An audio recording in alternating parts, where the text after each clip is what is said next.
Good Sunday morning, everyone. Taking a live look out over downtown Denver. Look at that. We fell back an hour. We got some sunshine a little bit. 6 o'clock in the morning. Imagine that. Haven't seen that in a long time. Hey, hope your weekend is going well. Thank you for sharing a part of it with us. I'm Anisha along with Jordan and Greg. All of us slightly disoriented. We got an extra hour of sleep. I was so confused this morning. Very confused. Yeah, a lot of tired eyes this morning. Yeah. There's just a lot going on. Yeah, this is the first time you actually might not hear a lot from me throughout the morning because I think I'm still trying to wake just up. Just a silent newscaster. Yeah, we all just are going to sit here. But at least as far as weather goes today, it is going to be a little bit chilly. Maybe that'll wake us up, right? There you go, yeah. Some colder air. Walk outside. Yeah, we are in for overall not a bad day with temperatures being in the upper 50s and lower 60s. Remember, we had those stronger winds yesterday, but as far as what's going on right now, our HD Doppler radar showing a little bit of snowfall on this Sunday morning, mainly up in the upper elevations out towards the north and west. And it's really the northwestern corner of the state that's getting this snowfall. That, however, does include parts of Rocky Mountain National Park.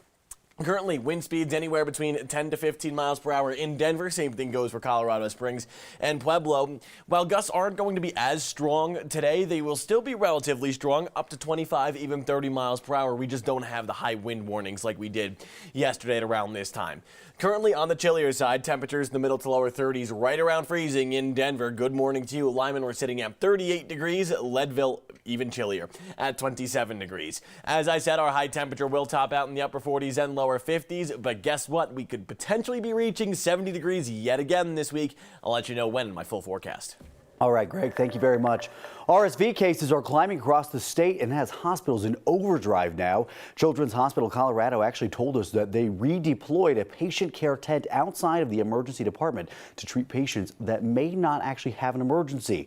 It's the same type of tent used at the start of the COVID-19 pandemic. And we have heard from doctors over the last few weeks about what they're seeing with this surge in cases.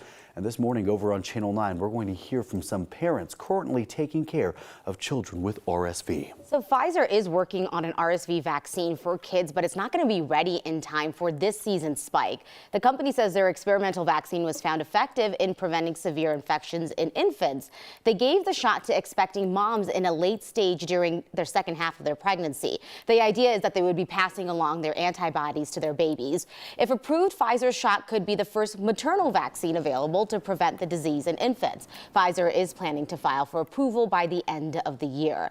So health officials in Europe actually approved a new RSV prevention drug for infants. The monoclonal antibody shot must still go through regulatory processes here in the U.S., though, and again, likely wouldn't be available in time for this season's surge. A man from Loveland was arrested for allegedly killing his grandmother for his inheritance. But when police went to arrest him, they found him running an illegal marijuana operation. The Larimer County Sheriff's Office was helping the Wisconsin Department of Justice arrest 28-year-old Philip Schmidt-Way. Wisconsin officials believe that Schmidt-Way and his father poisoned his grandmother with carbon monoxide. They believe it was an attempt to get his grandmother's farm, which he was supposed to inherit, but she agreed to sell. When police arrested Schmidt-Way yesterday, they say they found over 150 pounds of dried marijuana and more than 50 marijuana plants. Up to 6 plants are allowed under Colorado law. He is now charged with first-degree intentional homicide as party to a crime in the Wisconsin case. Charges for illegal marijuana operation are expected at a later time.